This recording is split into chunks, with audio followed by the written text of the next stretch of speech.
Hello everyone and welcome back to my Bold and Beautiful 29 YouTube channel. I hope you guys are having a wonderful day. Before we start, please hit the subscribe button and give this video a thumbs up. At Il Giardino, RJ tells Katie that Luna set up Tom's pack full of letters, claiming that he's Luna's father. Poppy claims that she has no idea how it got there. Katie notes that if Tom's claim was true, it would peril her relationship with Bill, and also he turned up dead. RJ says Luna didn't want him to tell anyone, but he felt she demanded to know. Katie gawps, is Poppy really able of murder? At Poppy's apartment, she tells Luna she had nothing to do with the deaths at Il Giardino. You believe me, don't you? At Bill's place, Liam seeks his father's hand on a big Toronto deal. Bill is out and Liam asks what's going on with him. Bill admits he's concerned about Poppy. Liam asks what changed since this morning. Bill just has a feeling in his gut. He's not sure what it is, but he knows Poppy enough well at this point, and commodities disquieting her. Liam knows they're happy, so it must having nothing to do with them. Bill wants her to be suitable to entrust in him. Liam urges his pater to be patient. They've been thrust together at underpinning speed. Bill's loving every nanosecond of it. Liam says having a son has softened him. Bill gushes about it perfecting his life, and he knows his sons will feel the same way in time. In the reverse room at Il Giardino, Sheila rubs Deacon's shoulders and notes he's more stressed out than usual. Deacon worries that business needs to pick up. Sheila urges him to give it time. She asks about Katie inquiring about Tom and Hollis' deaths.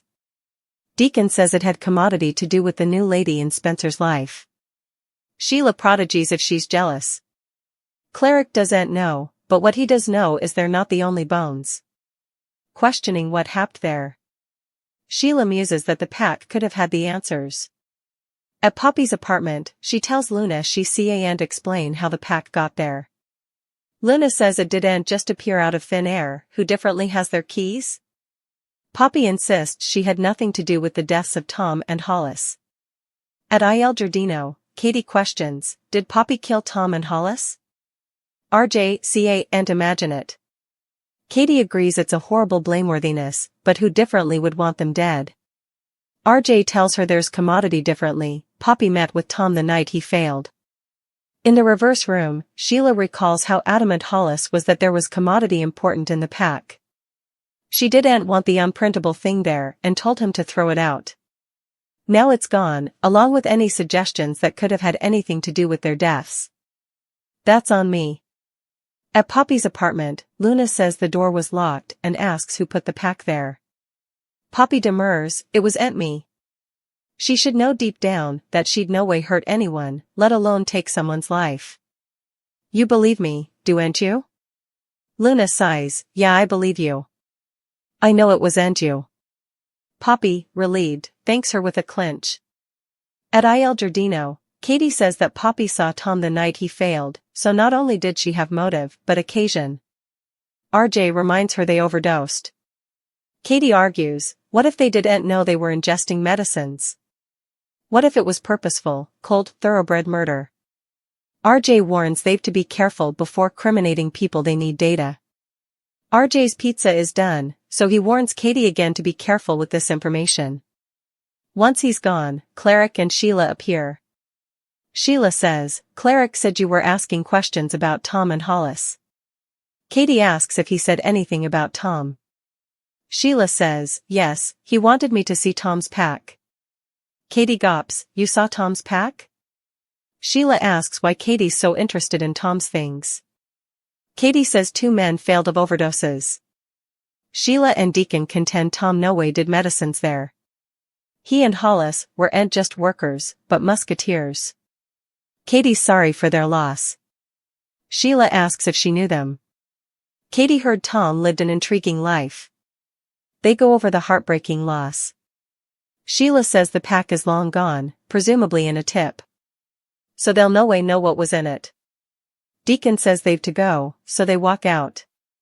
Katie picks up her phone and calls Deputy Chief Baker. She wants to talk to him about the deaths at Il Giardino. I suppose I might have some substantiation. At Bill's place, Liam needles his pater about Poppy and Luna, skipping ahead to the bite interpretation of him.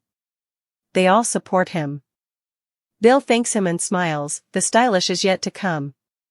At Poppy's apartment, she tells Luna, "Let's get out of then and go back to Bill's." Luna agrees. She's getting in creepy feeling just being there. Poppy says the place is being demolished anyway. They don't need it presently. This is their history, and Bill and the Spencer family is their future. At Bill's place, Katie bursts in and insists he hear to what she has to say. Your life could depend on it. At Il Giardino, in the reverse room, Sheila serves Deacon a special dish, her grandmother's favorite old world form. A funk/potato stew guaranteed to cure upset mind. Cleric takes a big bite and starts gagging. It's too racy. Sheila mutters that she must have seized the cayenne by mistake and hands him a flagon of milk, which he gulps down. I know Daddy likes it hot, so Sheila says. Cleric tells her she's done enough. He sighs and says he's coming to grips with the fact that Tom and Hollis aren't coming back. Sheila says the disquisition is still open and hopefully justice will be served. Deacon muses that Katie has a lot of interest in the case and all of her questions lead back to Bill's new gal. In Bill's living room, Katie hollers at him that his life could be in jeopardy. I suppose you're in peril because of Poppy. Bill asks what she's talking about. Katie goes over Tom playing at the Jubilee the night that Luna was apparently conceived. She knows Poppy did medicines, and Tom's star showed back over again with a whole pack full of letters transferred to Poppy averring that he's Luna's father. Bill says she told him about that.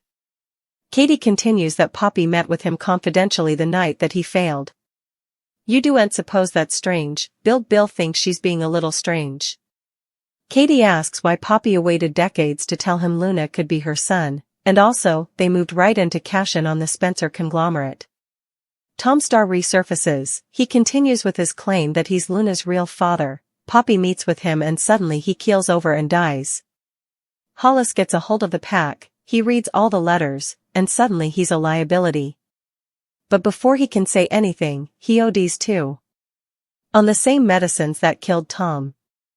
Poppy walks by and hears Katie yell, Bill. 2 men are dead. 2. Your life could be in jeopardy. Poppy is dangerous. Bill asks if she's saying Poppy is a killer.